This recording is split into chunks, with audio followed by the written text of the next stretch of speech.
میں اب دوبارہ یہ زیادتی پنجاب کے کسی بسنے والے کے ساتھ نہیں ہونے دوں گی۔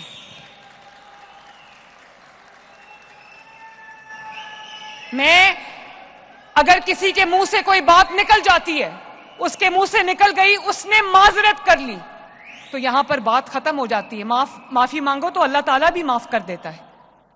اتنے یہ رویہ پنجاب کے اندر رہنے والے لوگوں کے ساتھ مجھے مریم نواز شریف کو منظور نہیں ہے۔ وہ کوئی بے یار و مددگار لوگ نہیں ہیں، ان کی وزیر اعلیٰ ہے جو ان کا نام لیتی ہے اور ان کے حقوق کی حفاظت کرتی ہے۔ اور پھر ایک منٹ، اور پھر کہا گیا کہ ہم واک آؤٹ کر رہے ہیں، مریم نواز شریف معافی مانگے۔ بھئی مریم نواز شریف کیوں معافی مانگے؟ معافی وہ ترجمان مانگے جنہوں نے سیلاب کے دوران پنجاب کے عوام پہ آئی ہوئی آفت کے دوران پنجاب کے عوام پر تنقید کی، سیاست کی، معافی وہ مانگے۔ اور مریم نواز نے اگر جواب دیا تو اپنے لوگوں کا جو حق ہے اس کے لیے اس نے آواز بلند کی لی، اور اس کے لیے مریم نواز شریف کبھی معافی نہیں مانگے گی۔